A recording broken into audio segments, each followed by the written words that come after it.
हा मुख्य आरोपी या खोटी खंडणीची फिर्याद दाखल झालेली आहे। मला अटकपूर्वचा अधिकार असताना मी CID ऑफिस पुणे पाषाण रोड इथे सिलेंडर होत आहे। संतोष भैया देशमुखांचे जे कोणी मारेकरी असतील त्यांना अटक करावी व त्यांना फाशीची शिक्षा द्यावी। राजकीय दोषापोटी माझं नाव त्याच्याशी जोडलं जात आहे। पोलीस तपासात जे निष्कर्ष निघाले मी जर दोषी दिसलो तर न्यायदेवतांनी मला जे शिक्षा देईल ती मी भोगायला तयार आहे। मी वाल्मिक कराड केज पोलीस स्टेशनला खोटी खंडणीची फिर्याद दाखल झालेली आहे। मला अटकपूर्वचा अधिकार असताना मी CID ऑफिस पुणे पाषाण रोड इथे सिलेंडर होत आहे। संतोष भैया देशमुखांचे जे कोणी मारेकरी असतील त्यांना अटक करावी व त्यांना फाशीची शिक्षा द्यावी। राजकीय दोषापोटी माझं नाव त्याच्याशी जोडलं जात आहे। पोलीस तपासात जे निष्कर्ष निघाले मी जर दोषी दिसलो तर न्यायदेवतांनी मला जे शिक्षा देईल ती मी भोगायला तयार आहे।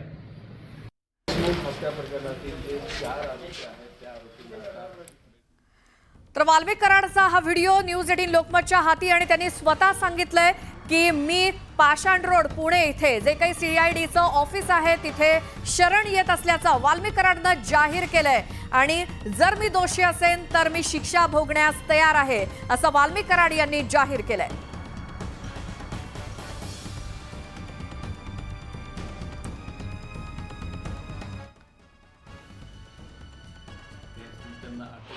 त्यांना फाशीची शिक्षा द्यावी। राजकीय दोषापोटी माझं नाव त्याच्याशी जोडलं जात आहे। पोलीस तपासात जे निष्कर्ष निघाले मी जर दोषी दिसलो तर न्यायदेवतांनी मला जे शिक्षा देईल ती मी भोगायला तयार आहे। मी वाल्मिक कराड केज पोलीस स्टेशनला खोटी खंडणीची फिर्याद दाखल झालेली आहे। मला अटकपूर्वचा अधिकार असताना मी CID ऑफिस पुणे पाषाण रोड इथे सिलेंडर होत आहे। संतोष भैया देशमुखांचे जे कोणी मारेकरी असतील त्यांना अटक करावी व त्यांना फाशीची शिक्षा द्यावी।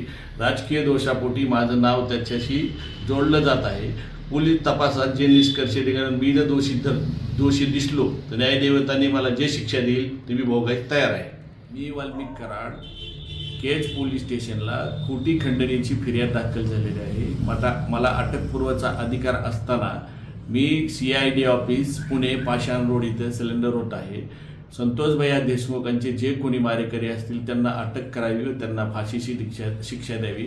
राजकीय दोषापोटी माझं नाव त्याच्याशी जोडलं जातं। सुरेश आमचे प्रतिनिधी आपल्या सोबत आहे। सुरेश, मात्र हे आपण थेट दृश्य बघतोय हे पुण्यातलं पाषाण इथलं CIDचं ऑफिस आहे आणि तिथे स्वतः आपल्या व्हिडिओमध्ये सांगितल्याप्रमाणे वाल्मिक कराड शरण येतोय आणि आमचे प्रतिनिधी वैभव सोनावणे हे देखील तिथे प्रतिक्रिया घेण्याची प्रयत्न करतायत। मात्र वाल्मिक कराड तिथे काही बोलेल असं वाटत नाही। मात्र त्यांनी व्हिडिओच्या माध्यमातून सांगितलेलं आहे की मी पुण्याच्या पाषाण इथल्या CID ऑफिसमध्ये मी शरण येतोय आणि त्याने व्हिडिओच्या माध्यमातून शरण येत असल्याची माहिती जाहीरपणे दिलेली आहे। आणि आता पुण्यातल्या पाषाण या CIDच्या ऑफिसमध्ये वाल्मिक कराड पोहोचलाय आणि तिथे मोठी झटापट दिसते। माध्यमांचे प्रतिनिधी आहेत, पोलीस आहेत आणि CIDचं ऑफिस जे पुण्यातल्या पाषाण इथे सकाळपासून ही सगळी वातावरण निर्मिती झालेली होती। शंका होती, शक्यता होती की वाल्मिक कराड आज शरण येणार आणि त्याप्रमाणे स्वतः वाल्मिक कराडनं शरण येण्याआधी एक व्हिडिओ प्रसारित केला आणि या व्हिडिओच्या माध्यमातून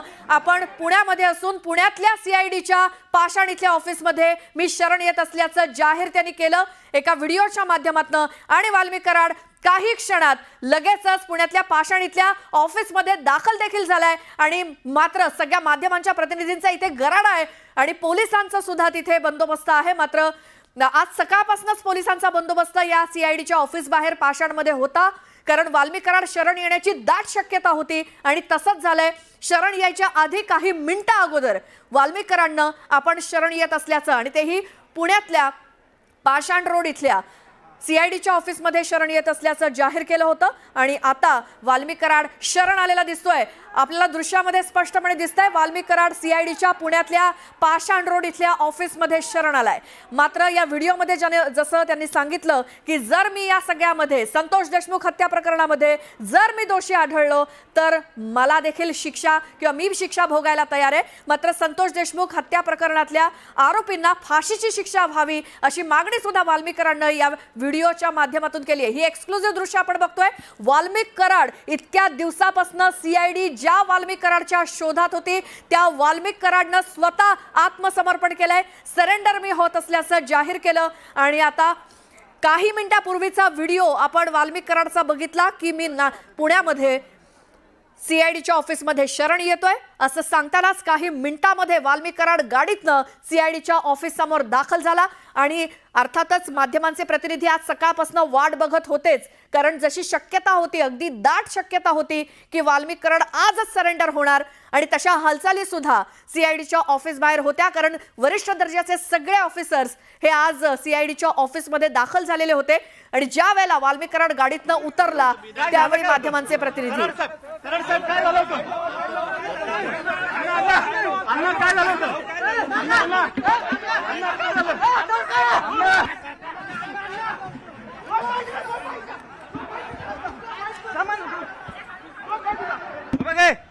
आले आले भाऊ काय झालं?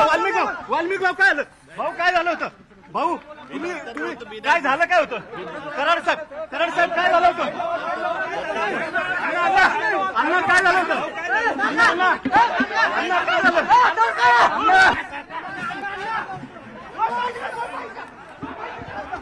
सुरेश जाधव आमचे प्रतिनिधी आपल्या सोबत आहेत। सुरेश, काही मिनिटापूर्वीचा वाल्मिक कराडचा शरण येत असल्याचा व्हिडिओ आणि काही मिनिटात पाषाण रोड पुणे इथल्या सीआयडी ऑफिसमध्ये वाल्मिक कराड दाखल झालाय, काय माहिती द्याल?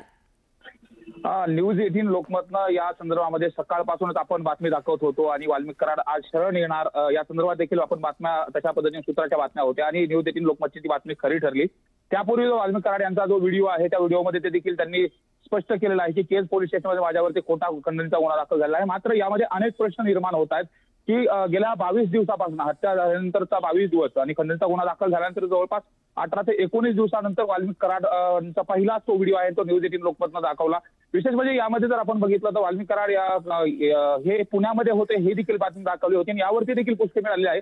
त्यामुळे साहजिकच आता वाल्मिक कराड हे पोलिसांकडे सीआयडीकडे आलेले आहेत, पाषाण रोडच्या कार्यालयामध्ये देखील आलेले आहेत। त्यामुळे आता जी चौकशी आहे सीआयडी त्या पद्धतीने चौकशी करेल। मात्र आपण या अगोदरच्या बातम्या देखील लोकमत दाखवल्या होती की आता चारही बाजूने जो वाल्मिक कराड यांचा पाहत आहे तो आवळलेला होता, सर्व बाजूनी चौकशी केली होती, आर्थिक हितसंबंध, कौटुंबिक हितसंबंध, मित्र परिवार या सर्वांची चौकशी केली होती। तेव्हा 150 पेक्षा जास्त लोकांची चौकशी झाली होती ना। त्यानंतर वाल्मिक कराड यांची जी परिस्थिती आहे ती शरण यावी अशाच पद्धतीने सीआयडीने केली होती आणि आज वाल्मिक कराड सुरेश थोडंसं थांबवते, आपले प्रतिनिधी वैभव सोनावणे आहेत सीआयडीच्या पुण्यातल्या पाषाण रोड इथल्या ऑफिसमध्ये। वैभव, सकाळपासून दाट शक्यता होती आणि ती शक्यता खरी ठरली, वाल्मिक कराड सरेंडर झालाय, खूप झटापट झाली ज्या वेळेला ते तिथे आले। काही विचारण्याचा तुम्ही फार प्रयत्न केला मात्र काही बोलल्याचं त्याचं दिसलं नाही, काय माहिती? श्वेता, वाल्मिक कराड यांना आम्ही विचारलं तुम्ही कुठे होते, काय होते, त्यांनी हात जोडले। हे त्यांच्यासोबत गाडीत बसून आलेत। तुमचं नाव काय, तुम्ही कुठून सोबत आले त्यांच्या आणि कधीपासून हे ठरलं होतं सरेंडर होणार आहे? माझं नाव शरद मुंडे, मी नगरसेवक आहे आणि ज्या वाल्मिक अण्णा कराडांवर हे आरोप केले जातात ते तोतान खोटे आहेत। नाही पण तुम्ही रात्री कुठे होते? त्यांच्या बरोबर आले तुम्ही? बीडची गाडी आहे, तुम्ही पण बरोबर होते का गाडीत? तुम्ही कुठून आले बरोबर? आम्ही आता देवावरून आलो। कुठल्या देवाला गेले होते? ह्याला आपल्या ते कोणतं श्री स्वामी समर्थ कोणतं? अक्कलकोटला? अक्कलकोट। रात्री तुम्ही अक्कलकोटवरून आले? हो, अक्कलकोट। मग 8 दिवस कुठे होते? 8 दिवस कुठे ते होते मला माहित नाही। मग तुम्हाला कधी भेटले? मंदिरात भेटले मला। कुठल्या मंदिरात? अक्कलकोट। अक्कलकोटच्या मंदिरात। तुम्ही कधीपासून मुंडे साहेब बरोबर आहे त्यांच्या? नगरसेवक आहे तुम्ही? परवापासून? परवा कुठे होते ते? परवा इथंच होते। कुठे? इथंच होते ना पुण्यात। परवा पुण्यात होते? आणि मग ते गुन्ह्याबद्दल बोला ना, गुन्ह्याबद्दल बोला ना। गुन्हा तोच खंडणीचा शोधतायत पोलिसांना, हजर का नाही झाले? काय शोधतायत हे? खरंच तथ्य बघा ना, काय तथ्य बघा ना गुन्ह्याचं। पण मग त्याचा तपास करायला त्यांनी हजर नको का व्हायला? हो, हजरच झालेत ना। आपण मग 10 दिवस का नाही झाले तेच विचारतो आम्ही। स्वतःहूनच हजर झालेत। बरोबर आहे, पण ते 10 दिवस का नाही आले तेच तर विचारतात सगळे लोक, आरडाओरडा करतात ना। यांना एवढं कळत आहे खरंय खोटं म्हणजे हजर का नाही आले? साहेब, खोट्या गुन्ह्यामध्ये कुणी पण भेटतो, बर हे भेटणारच ना। खोट्या गुन्ह्यामध्ये कोणी पण भेटतो ना। कसं काय घाबरणार तुम्ही? बरं 2-3 दिवस कुठे फिरला? थांबा की 2 मिनिटं बोल. कुठं होते 2-3 दिवस? 2 दिवस कुठं होते तुम्ही? 2 दिवस 2-3 दिवस कुठं होते तुम्ही? कुठं होते म्हणजे अहो म्हणजे बरोबर कुठं फिरत होते? पुण्यातच होते. आणि काय करत होते? बरोबर नव्हते. हे वाल्मिक कराड यांच्या गाडीमध्ये ते आले. 3 दिवसापासून वाल्मिक कराड यांच्या सोबत ते राहत होते आणि त्यांचं म्हणणं आहे काल रात्री अक्कलकोटला दर्शन घेऊन वाल्मिक कराड आले. आता त्यात तथ्य किती आहे हे माहिती नाही. मात्र प्रत्यक्षात काही कार्यकर्ते जे आहेत हे कार्यकर्ते इथं आले आणि ते वाल्मिक कराडांच्या गाडीत होते. आपण सगळ्यात पहिल्यांदा वाल्मिक कराडांची गाडी जेव्हा आतमध्ये आली तेव्हा आपण लाईव्ह केलं श्वेता आणि त्यांना हे सगळे प्रश्न विचारलेले होते. 2 दिवस तुम्ही कुठे होतात किंवा काय, त्यांनी थेट हात जोडले वाल्मिक कराडांनी आणि ते या सगळ्या प्रकारामध्ये काहीही बोल. हो, आम्ही बघितला प्रश्न विचारण्याचे 100 प्रयत्न केले, मात्र तरी देखील एकाही प्रश्नाचं उत्तर वाल्मिक कराडनं दिलेलं नाही. आता मात्र पोलीस पुढची कारवाई करतीलच आणि त्यांच्या सोबतचे जे कोणी व्यक्ती आहेत ते मात्र उत्तर देताना कॉन्फिडंट दिसत नाहीयेत. गेले 8 दिवस वाल्मिक कराड कुठे होते याचं नीट उत्तर त्यांच्या सहकार्यांनी सुद्धा दिलेलं दिसत नाही. मात्र न्यूज 18 लोकमतनं आज सकाळपासनं वाल्मिक कराड आज शरण येण्याची शक्यता जी वर्तवली होती ती शक्यता खरी ठरली आहे आणि आज सकाळपासून आमचे प्रतिनिधी हे सीआयडीच्या ऑफिसच्या बाहेरच होते. न्यूज 18 लोकमतच्या बातमीवरती अखेर शिक्कामोर्तब झालंय. कराड 24 तासात शरण येणार अशी माहिती दिली होती, अशी बातमी दिली होती आणि वाल्मिक कराड पुण्यामध्येच असल्याची बातमी सुद्धा न्यूज 18 लोकमतनं दिली होती आणि शेवटी पुण्यातच कराडनं आत्मसमर्पण केलं. वाल्मिक कराडनी पुण्यातच आत्मसमर्पण केलंय. जी बातमी काही वेळापूर्वी किंवा कालपासनं न्यूज 18 लोकमतनं दिलेली होती आणि त्या बातमीवरती अखेर शिक्कामोर्तब झालं आणि म्हणूनच आज सकाळपासनं आमचे न्यूज 18 लोकमतचे प्रतिनिधी हे पुण्यातल्या पाषाण रोड इथल्या सीआयडीच्या ऑफिसमध्ये ठाण मांडून होते, कारण तशी शक्यता होती आणि तशी बातमी देखील न्यूज 18 लोकमतनं दिली होती. येत्या 24 तासात वाल्मिक कराड शरण येणार आणि पुण्यामध्ये शरण येणार. मुंबई नाही, बीड नाही तर पुण्यामध्ये शरण येणार अशी बातमी दाखवलेली होती आणि त्यावरती अखेर शिक्कामोर्तब झालं. काही मिनिटांपूर्वी आपण वाल्मिक कराडचा स्वतः शरण येत असल्याचा व्हिडिओ दाखवला आणि त्यानंतर काही क्षणात वाल्मिक कराडची गाडी पुण्यातल्या पाषाण रोड इथल्या सीआयडी ऑफिसच्या बाहेर येऊन धडकली आणि अखेर न्यूज 18 लोकमतच्या बातमीवरती शिक्कामोर्तब झालं. 24 तासात वाल्मिक कराड पुण्यात शरण येणार अशी बातमी न्यूज 18 लोकमतनं दाखवलेली होती. आज सकाळपासूनच आमचे प्रतिनिधी ठाण मांडून होते पुण्यातल्या सीआयडी ऑफिस बाहेर. वैभव सोनावणे आपल्या सोबत आहेत. वैभव, सकाळपासूनच काय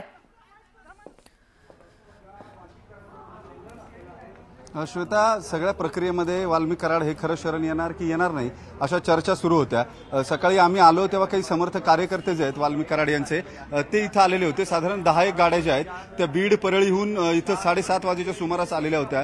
त्यांच्या निकटवर्तीयांकडून सातत्यानं हे निरोप जे आहेत ते माध्यमांच्या प्रतिनिधींना दिले जात होते की वाल्मिक कराड आज हजर होतील. मात्र या सगळ्या प्रक्रियेमध्ये सीआयडी जी तपासाची यंत्रणा आहे प्रमुख, तिच्या कार्यक्षमतेवरती प्रश्नचिन्ह उभं राहत होतं. खरंच वाल्मिक कराड यांना सीआयडी अटक करू शकत नाही का? त्यांना हजर करून घेण्याची गरज काय? असे अनेक प्रश्न होते. मात्र हे या सगळ्या प्रश्नांची उत्तरं सीआयडीनं देण्यापूर्वी वाल्मिक कराड हे बरोबर साधारणपणे 12:02 या सीआयडीच्या कार्यालयामध्ये दाखल झाले. 12:02 ते 5 मिनिटाच्या दरम्यान एका पांढऱ्या रंगाच्या स्कॉर्पिओ एन मधून ते आले. त्यांच्यासोबत 2 नगरसेवक जे आहेत परळीचे ते त्यांच्यासोबत होते. मुंडे मधल्या सीटवरती तोंड लपवून बसलेले वाल्मिक कराड हे जेव्हा गाडीतून खाली उतरले त्यांना आम्ही सातत्याने हे प्रश्न विचारायचा प्रयत्न केला. हात जोडला त्यांनी आणि उत्तरं देणार नाही असं सांगितलं. गेले 8 दिवस तुम्ही कुठे होतात हे प्रश्न त्यांना सातत्याने विचारले जात होते, मात्र त्यांनी त्याचं उत्तर दिलं नाही. त्यानंतर सीआयडीचे काही कर्मचारी जे आहेत ते दरवाजातून बाहेर आले. तोपर्यंत कुणालाही माहिती नव्हतं की खरंच वाल्मिक कराड आत्मसमर्पण करतील की करणार नाही. याचं कारण सकाळी जो बंदोबस्त लावण्यात आलेला होता इथं बाहेर, त्या बंदोबस्ताचे अधिकारी जे आहेत ते सुद्धा निघून गेलेले होते. कारण सीआयडीच्या अधिकाऱ्यांकडून त्यांना ब्रीफ देण्यात आलं की तुम्ही इथं थांबण्याची गरज नाही, हे कराड जे आहेत ते समर्पण करणार असल्याची कुठलीही माहिती आमच्याकडे नाहीये.